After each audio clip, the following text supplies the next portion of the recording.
అజ్ఞానతిమిరంలో మునిగిపోయి ఉండగా దేవతల కోర్కెపై విష్ణువు హంసవాహనమెక్కి హయగ్రీవునిగా లోకాలకే తెంచి తిమిరాన్ని పారద్రోలుతాడు.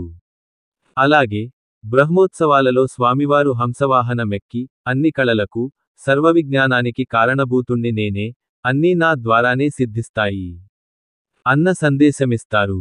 జ్ఞానానందమయం దేవం నిర్మలస్ఫటికాకృతిం ఆధారం సర్వవిద్యానాం హయగ్రీవముపాస్మహే అన్న శ్లోకంతో మొదలయ్యే హయగ్రీవ స్తోత్రం సారాంశమిదే.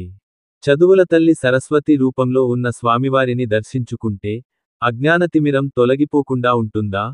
సృష్టికర్తయైనట్టి బ్రహ్మదేవుని వాహనమైన హంసకు వేరెవ్వరికీ లేనటువంటి ఓ అద్భుతమైన విచక్షణాశక్తి ఉంది. గుంభనమున దుగ్ధజీవన విభాగ విధాన నిరూఢ నైపుణీ జనిత మహాయశో విభవసారము. అనగా ఓ పాత్రలో క్షీరనీర మిశ్రమాన్ని ఉంచితే హంస పాలను మాత్రం గ్రహించి నీటిని త్యజిస్తుంది. అలాగే సృష్టిలో విచక్షణాజ్ఞానం కలిగి ఉన్న ఏకైకజీవి మానవుడు నిరంతర సాధన చేస్తూ చరాచర విశ్వంలో సమ్మిళితమై ఉన్నటువంటి బ్రహ్మతత్వాన్ని ఆకళింపు చేసుకుని ఐహిక వాంఛలన్నీ పరిత్యజించాలి. నిస్సారమైన ప్రాపంచిక పాశాలలో నిగూఢంగా నిక్షిప్తమై ఉన్న ఆత్మసాక్షాత్కారాన్ని ఆవిష్కరింపజేసుకోవాలి. హంసవాహన రూఢుడైన శ్రీవారు అందించే సందేశమిదే. సింహవాహనం. బ్రహ్మోత్సవాల్లో మూడో రోజు ఉదయం మలయప్ప స్వామి ఒక్కరే సింహవాహనంపై ఊరేగుతారు. మృగాణాం చ మృగేంద్రో అహం అంటూ భాగవతంలో శ్రీకృష్ణ భగవానుడు తనను తాను మృగాల్లో సింహరాజుగా అభివర్ణించుకున్నాడు.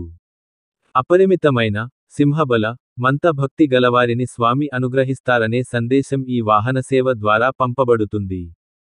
సింహానికి శ్రీవారికి అనేక సారూప్యాలు, అత్యంత సాన్నిహిత్యం ఉన్నాయి. శ్రీవారి నిలయమైన ఆనందనిలయ విమానంపై నలుదిక్కులా సింహప్రతిమలు వేంచేసి ఉంటాయి. విష్ణు సహస్రనామ పారాయణంలో సింహనామం 2 పర్యాయాలు వస్తుంది. శ్లోకాల సంఖ్య 22 మరియు 52. దశావతారాల్లో నృసింహావతారము 4వది. అలాగే బ్రహ్మోత్సవాల్లో కూడా సింహవాహనం 4వది కావడం విశేషం. యోగశాస్త్రంలో సింహం సహనశక్తికి, గమనశక్తికి ప్రతీకగా చెప్పబడుతుంది. సింహాన్ని చూసి ఇతర జంతువులు భయపడినట్లు సింహవాహనాన్ని అధిష్ఠించిన శ్రీవారిని చూచి సమస్త మానవులు తప్పు చేసినచో భగవంతుని దండన తప్పదు యాస్టరిస్క్ అనే భయం కలిగి విచక్షణాజ్ఞానంతో వ్యవహరిస్తారు. యోగా నరసింహస్వామిగా సింహవాహనంపై ఊరేగుతున్న స్వామివారు దుష్టజన సంహార, భక్తజన సంరక్షణ సంకేతాలు జనియింప చేస్తారు. హిరణ్యకశిపుని చీల్చి చెండాడిన నరసింహావతారాన్ని ఆల్వార్లు ఎంతో భక్తితో పూజించారు. ఈ సింహం ప్రహ్లాదుని ప్రార్థనకు పూర్వం అదృశ్యశక్తిగా రాక్షసభవన స్తంభంలో దాగి ఉంది. శ్రీహరి పరమభక్తుడైన ప్రహ్లాదుడు హరి ఎందెందు వెదకిన అందందే గలడు అంటూ తన తండ్రికి ధైర్యంగా సమాధానమిచ్చాడు.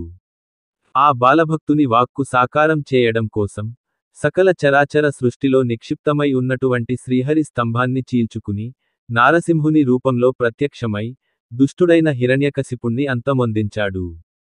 కృతయుగంలో ఆ నాస్తిక స్తంభాన్ని ఛేదించి వెలికి వచ్చి దుష్టసంహారం గావించినట్లు ఈ కలియుగంలో నాస్తికత్వాన్ని పటాపంచలు చేసి మానవుల హృదయాలలో భక్తిభావాన్ని పెంపొందించి వారిని సన్మార్గంలో నడిపించడానికై స్వామివారు సింహవాహనంపై ఊరేగుతారు. జయ జయ నృసింహ సర్వేశ భయహర వీర ప్రహ్లాద వరద మిహిర శశినయన మృగన రవేశ బహిరంతస్థల పరిపూర్ణ అహినాయక సింహాసన రాజిత బహుళ గుణగణ ప్రహ్లాద వరద. ప్రతి సంవత్సరం వాహనాలు స్థిరంగా ఉంటాయి గాని అందులోని మలయప్ప స్వామి వేషధారణలో మాత్రం స్వల్ప మార్పులు ఉంటాయి. ఉదాహరణకు ఒక సంవత్సరం నవనీత గోపాలుడైతే మరో సంవత్సరం కాళీయమర్దనుడు అవుతాడు.